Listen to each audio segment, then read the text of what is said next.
श्रीमद्भागवत महापुराण तृतीय स्कंध 10 प्रकार की सृष्टि का वर्णन।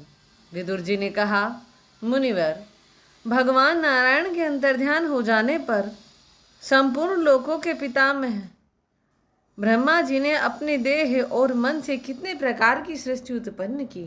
भगवान, इनके सिवा मैंने आपसे और जो बातें पूछी हैं उन सब का क्रमशः वर्णन कीजिए और मेरे सब संशयों को दूर कीजिए, क्योंकि आप सभी बहुज्ञों में श्रेष्ठ हैं। सूत जी कहते हैं, शौनक जी, विदुर जी के इस प्रकार पूछने पर मुनिवर मैत्रेय जी बड़े प्रसन्न हुए और अपने हृदय में स्थित उन प्रश्नों का इस प्रकार उत्तर देने लगे। श्री मैत्रेय जी ने कहा, अजन्मा भगवान श्री हरि ने जैसा कहा था, ब्रह्मा जी ने भी उसी प्रकार चित्त को अपने आत्मा श्री नारायण में लगाकर 100 दिव्य वर्षों तक तप किया। ब्रह्मा जी ने देखा कि प्रलयकालीन प्रबल वायु के झकोरों से जिससे वे उत्पन्न हुए हैं तथा जिस पर वे बैठे हुए हैं वह कमल तथा जल कांप रहे हैं।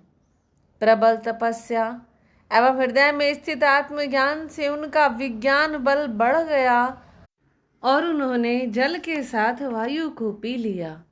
फिर जिस पर स्वयं बैठे हुए थे उस आकाश व्यापी कमल को देखकर उन्होंने विचार किया कि पूर्व कल्प में लीन हुए लोकों को मैं इसी से रचूंगा। तब भगवान के द्वारा सृष्टि कार्य में नियुक्त ब्रह्मा जी ने उस कमल कोश में प्रवेश किया और उस एक के ही भू भुव स्व ये 3 भाग किए। यद्यपि वह कमल इतना बड़ा था कि उसके 14 भुवन या इससे भी अधिक लोकों के रूप में विभाग किए जा सकते थे। जीवों के भोग स्थान के रूप में इन्हीं 3 लोकों का शास्त्रों में वर्णन हुआ है। जो निष्काम कर्म करने वाले हैं उन्हें मह, तप, जन और सत्यलोक रूप ब्रह्मलोक की प्राप्ति होती है। विदुर जी ने कहा, ब्राह्मण, आपने अद्भुत कर्मा विश्व रूप श्री हरि की जिस काल नाम शक्ति की बात कही थी, प्रभु उसका कृपया विस्तार पूर्वक वर्णन कीजिए। श्री मैत्रेय जी ने कहा, विषयों का रूपांतर ही काल का आकार है। स्वयं तो वह निर्विशेष, अनादि और अनंत है। उसी को निमित्त बनाकर भगवान खेल खेल में अपने आप को ही सृष्टि के रूप में प्रकट कर देते हैं। पहले यह सारा विश्व भगवान की माया से लीन होकर ब्रह्म रूप से स्थित था। उसी को अव्यक्त मूर्ति काल के द्वारा भगवान ने पुनः पृथक रूप से प्रकट किया है। यह जगत जैसा अब है वैसा ही पहले था और भविष्य में भी वैसा ही रहेगा। इसकी सृष्टि 9 प्रकार की है तथा प्राकृत वैकृत भेद से एक 10वीं सृष्टि और भी है, और इसका प्रलय काल द्रव्य तथा गुणों के द्वारा 3 प्रकार से होता है। अब पहले मैं 10 प्रकार की सृष्टि का वर्णन करता हूँ। पहली सृष्टि महतत्व की है। भगवान की प्रेरणा से सत्वादी गुणों में विषमता होना ही इसका स्वरूप है। दूसरी सृष्टि अहंकार की है, जिससे पृथ्वी आदि पंचभूत एवं ज्ञानेंद्रियां और कर्मेंद्रियों की उत्पत्ति होती है। तीसरी सृष्टि भूत सर्ग है, जिसमें 5 महाभूतों को उत्पन्न करने वाला तन्मात्र वर्ग रहता है। चौथी सृष्टि इंद्रियों की है। यह ज्ञान और क्रिया शक्ति से संपन्न होती है। 5वीं सृष्टि सात्विक अहंकार से उत्पन्न हुए इंद्रियाधिष्ठाता देवताओं की है। मन भी इसी सृष्टि के अंतर्गत आता है। छठी सृष्टि अविद्या की है। इसमें तामिस्त्र, अंधतामिस्त्र, तम, मोह और महामोह ये 5 गांठें हैं। यह जीवों की बुद्धि का आवरण और विक्षेप करने वाली है। यह 6 प्राकृत सृष्टियां हैं। अब वैकृत सृष्टियों का भी विवरण सुनो। जो भगवान अपना चिंतन करने वालों के समस्त दुखों को हर लेते हैं, यह सारी लीला उन्हीं श्री हरि की है। वे ही ब्रह्मा के रूप में रजोगुण को स्वीकार करके जगत की रचना करते हैं। 6 प्रकार की प्राकृत सृष्टियों के बाद 7वीं प्रधान वैकृत सृष्टि इन 6 प्रकार के स्थावर वृक्षों की होती है। वनस्पति, औषधि, लता, त्वक्सार, विरुद्ध और द्रुम। इनका संचार नीचे जड़ से ऊपर की ओर होता है। इनमें प्राय ज्ञान शक्ति प्रकट नहीं रहती। ये भीतर ही भीतर केवल स्पर्श का अनुभव करते हैं तथा इनमें से प्रत्येक में कोई विशेष गुण रहता है। 8वीं सृष्टि तिर्यक योनियों की, पशु पक्षियों की है।